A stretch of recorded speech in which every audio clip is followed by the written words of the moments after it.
హెచ్చరిక, దైవజనుని హెచ్చరిక. మనశ్శాంతి ఉందా? మనశ్శాంతి ఉందా? భార్య భర్తల మధ్య సమాధానం ఉందా? చిలక గోరెగ్గల్లాగా ఉన్నారా? కుక్క పిల్లిలాగా ఉన్నారా? ఏంటంట?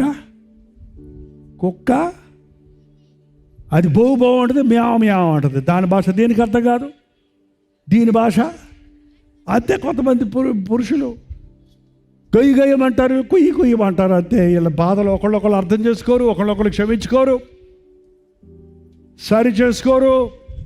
ఇద్దరు కలిసి ప్రభు పాదాలు పట్టుకోరు. మీ సమస్యలు మనుషుల దగ్గరికి వెళ్ళకండి, కోర్టుల దగ్గరికి వెళ్ళకండి. న్యాయాధిపతి ప్రభు ఉన్నాడు. నీవు అన్యాయం చేయబడితే నీ పక్షంలో ప్రభు ఉన్నాడు, నీకు న్యాయం చేస్తాడు. ప్రభు పాదాలు పట్టుకో. నీ భర్త మారాలని కోరు కానీ చావాలని కోరకో. అబీగయీలకు ఒక దుర్మార్గుడైన భర్త ఉన్నాడు, మోటోడంట. ఎవరు ఆయన పేరు? నాబాల్. దుర్మార్గుడు, మోటోడు, తాగుబోతు. దావీదు చంపడానికి వస్తాడంటే హల్లెలూయా అనలేదు. పరిగెత్తుకుంటూ వెళ్ళి పాదాల మీద పడి, నా భర్త దోషమో నా దోషమని ఎంచుకో అని కన్నీటితో క్షమాపణ అడిగింది. కుటుంబంలో మనశ్శాంతి కావాలంటే రెండు చేతులు కలిస్తేనే చప్పట్లు వస్తాయండి. ఒక చెయ్యి ఏం చేయకపోతే ఒక్క చెయ్యి శబ్దం ఏం చేయలేదు. ఎప్పుడు భర్త మీద భార్య, భార్య మీద భర్త నేరాలు మోపుకోవద్దు. ఇద్దరు సరలేరు, అదిగే గొడవ మీకు. ముందు నీ తప్పును ఒప్పుకో. నీ భర్త కొరకు లేక భార్య కొరకు ప్రార్థించు, దేవుడు అద్భుతాలు జరిగిస్తాడు. ఒక్క నిమిషం మీరు నిలబడద్దు, కానీ ఇంటికి వెళ్ళి మళ్ళీ గొడవ పెట్టుకుంటాడు కదమ్మా. మళ్ళీ నిలబడొద్దులేండి. కానీ ప్రార్థన చేస్తాడు, మీరు ప్రార్థన చేయండి. మా ఇంట్లో మనశ్శాంతి లేదు, భార్య భర్తలకు మాకు ప్రాబ్లమ్స్ ఉన్నాయి. అది సాతాను గారి సమస్య అండి. అది సాతాను. మంచిగా ఉన్నారండి భార్య భర్తలు ఇద్దరు. తెలుసా ఎవరాళ్ళు? ఆదాము ఎంత ప్రేమగా ఉన్నారో తెలుసా? నా నరం, నా మాంసం, నా నారి, నా భార్య అని కౌగులించుకునే కూర్చున్నాడు ఇద్దరు. ఇద్దరు మధ్యలో దూరాడు. దూరిడే తినొద్దన్న ఫలాన్ని తినిపించేశాడు. అంతే. ఈయన మీద ఆయన చెప్తున్నాడు, ఆయన మీద ఏమో చెబుతున్నాడు. నా నరం నా ఎముకన్నా ఆదాం ఏమంటున్నాడు? నువ్వు నాతో ఉండటానికి ఇచ్చిన ఈ స్త్రీ ఇస్తే తిన్నాను, నేను చాలా మంచోడు అంటున్నాడు. మంచోడా? ఇవాళ అదే గొడవ. భర్త ఏమో భార్యను దెయ్యం అంటాడు, భార్య ఏమో భర్తను సాతాను అంటాడు. మొత్తానికి సాతాను కూడా నిన్ను ఆయన్ని ఇద్దరిని పట్టాడు. మీ ఇల్లు కాదు, అది సైతాన్ రాజ్యం అయిపోయింది. ఇక మీ పిల్ల కుట్టి సైతాన్లు అన్నమాట. ఏ సైతాన్లు? పిల్లలు సైతాన్లో తయారవుతుంటారు అంతే. ఇంకా ఏంటంటే, జ్ఞానవంతురాలు తన ఇల్లు కట్టును, 3 రాళ్ళు తన చేతులతో తన ఇల్లు ఓడబెరుకును.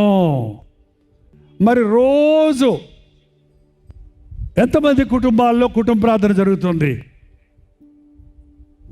చాలా సంతోషం. కొంతమంది అయినా చేయెత్తారు.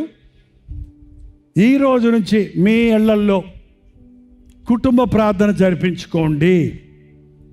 భర్త రాకపోతే నువ్వు ఒకదాన్ని కూర్చో, మీ కూతురు కూర్చోబెట్టుకో. ఇద్దరు చేయండి, ముగ్గురు చేయండి. ఒక చోట ఒక సమయం కేటాయించండి. గంటలు అక్కర్లా, 15 నిమిషాలు కూర్చోండి. మీరు చేయండి ప్రార్థన. మీ ఇంటిల్ల పాది దేవుని ఆత్మ సంచారం ఉంటుంది. హల్లెలూయా. చేస్తారా కుటుంబ ప్రార్థన? ఓకే. మా ఇంట్లో రక్షించబడని వారు ఉన్నారు అన్నవాళ్ళు చేయి చూపించండి. అయ్యో, చాలామంది యవనస్తులకు రక్షణ లేదు. చాలామంది భర్త అనబడేవాడు మారలేదు ఇంకా. కాబట్టి ఆ కుటుంబం మీద ఇంకా సైతానికి అధికారం ఉంది. మా అమ్మ ప్రార్థన 12 సంవత్సరాల తర్వాత మా నాన్న మారాడు. మా నాన్న మారాక 3 నెలల లోపల 3 నెలలు చేసిన ప్రార్థనలో మేము 8 మంది పిల్లలు మారిపోయారు, నేను మారిపోయాను. సరే, తండ్రి ప్రార్థన చాలా అవసరం. తండ్రులారా, పిల్లలు కలిగిన తండ్రులారా, బాధ్యత కలిగి జీవించండి. తండ్రి అరుణోదయమున లేచి యోబు తన కుమారుల నిమిత్తం ప్రార్థించేవాడు. ప్రతి తల్లి రేయి మొదటి జామున లేచి పసిబిడ్డల కొరకు ప్రార్థించండి. మీ అప్పులు, జబ్బులు, సమస్యలు, ఇప్పటి వరకు ఇన్ని రకాల శాపాలు, కీడుల గురించి చేశారు చూసారా? వీటన్నిటి నుంచి మీ ఇంటికి విడుదల కావాలంటే రోజు ఉద్యమ సభలు జరగవేమో కానీ రోజు మీ ఇంట్లో ప్రార్థన చేస్తే ఎక్కడికక్కడ అపవాదిని కట్ చేయడానికి, తరిమి కొట్టడానికి, జయం పొందడానికి, కంచె ఉండటానికి మీరు దోహదం చేసిన వారు అవుతారు. మీకు ప్రార్థన నేర్చుకుంటే మీరు బతికిపోతారండి. మీ సమస్యలు తీరిపోతాయి. ప్రార్థన వలన అసాధ్యమైనది ఏది లేదు. ఉపవాస ప్రార్థన వలన మరిన్ని అద్భుతాలు జరుగుతాయి. దయచేసి వారానికి ఒకసారి, కుదిరితే 2 సార్లు, 2 పూటలు కనీసం ఉపవాస ప్రార్థన చేయండి. గడ్డు సమస్యలు తీరాలంటే, గర్భఫలాలు కావాలంటే, అప్పులు తీరాలంటే, పాపం మీద జయం రావాలంటే, ఇంటిలో సమాధానం కావాలంటే, సాతానును తరిమి కొట్టాలంటే మోకాళ్ళ మీద పడే ఉపవాస ప్రార్థన కన్నీటితో చేసి చూడండి. అద్భుతాలు మీ గృహాల్లో జరుగుతాయి. హల్లెలూయా. ప్రార్థన. నాకు సమాధానం దయచేయ్యా, నాకు ఆశీర్వాదం దయచేయ్యా, నా కుటుంబంలో అపవాదికి చోటు లేకుండా నీ కంచె నాకు దయచేయ్యా.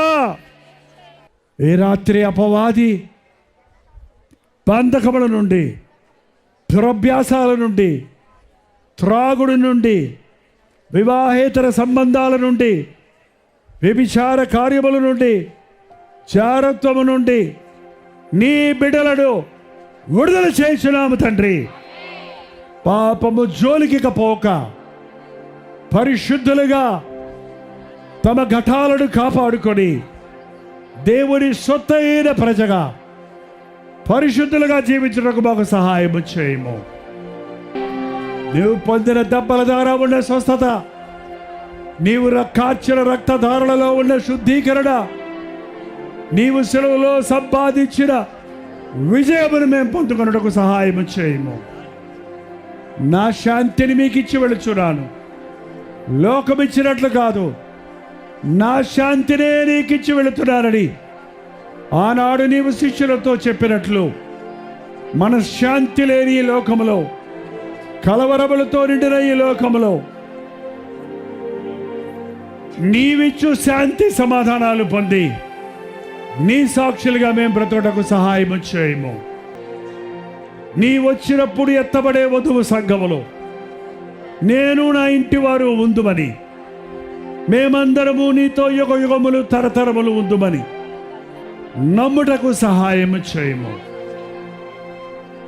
ప్రతి విధమైన దురాత్మల ప్రభావము నుండి, చీకటి శక్తుల ప్రభావము నుండి, దెయ్యముల పోరాటముల నుండి నీ బిడలను నజరుడైన యేసుక్రీస్తు నామములో విడుదల చేయుచున్నాము తండ్రి. పరిశుద్ధాత్మను కుమ్మరించి ఆత్మ కార్యాలు కొనసాగించుమని, నిశ్చితమైతే నీ రాకడ ఆలస్యమైతే మరల కలుసుకున్నటకు, లేక నీ రాజ్యములో నిరంతరము నీతో జీవించే భాగ్యం పొందుటకు మాకందరికి నీ సహాయము చేయమని యేసుక్రీస్తు నామములో అడుగుచున్నాము తండ్రి. ఆమేన్, ఆమేన్, ఆమేన్.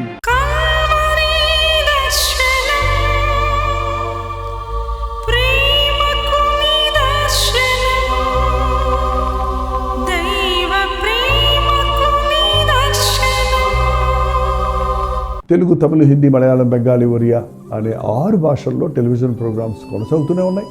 భారభరితమైన పరిచయంలో మీరు సహకరించాలని ఆశిస్తే, ప్రభువు మిమ్మల్ని ప్రేరేపిస్తే మీ విరాళాలు, కానుకలు డాక్టర్ జై ఫౌండేషన్స్ అనే ట్రస్ట్ నెంబర్కి మీరు పంపించవచ్చు. అవి నేరుగా టీవీ ఛానల్స్కి వెళ్తాయి. అందులో ఏది మేము మా సొంత ఖర్చుల కొరకు ముట్టుకోవట్లేదు. వేరే పరిచయ కొరకు ఉంచుకోవటం లేదు. టెలివిజన్ పరిచయలో ఇంకా సువార్త అనేది వారికి అది అందించాలని ఆశతో ఒక 20 సంవత్సరాలుగా కొనసాగుతున్న పరిచయం కొరకు ప్రార్థించండి, మీ సహకారాన్ని అందించండి. ఈ విషయం మీకు ఇంకా వివరాలు కావాలంటే 89393939 అనే నెంబర్కి మార్నింగ్ 10 నుంచి ఈవినింగ్ 10 లోపల మీరు ఫోన్ చేయండి, వివరాల గురించి తెలియజేస్తాను.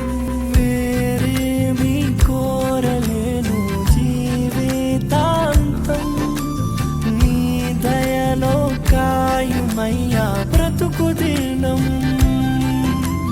వేరేమి కోరలేను జీవితాంతం నీ దయలో కాయుమయ్యా బ్రతుకు దినం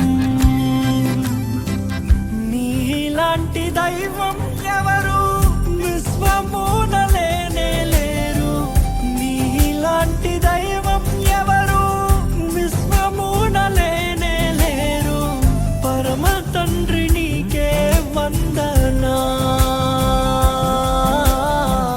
నీదు బిడ్డగానే సాగేదా, యేసునాథ నీకే వందనా, జీవితాంతం నీకై బ్రతికేదా,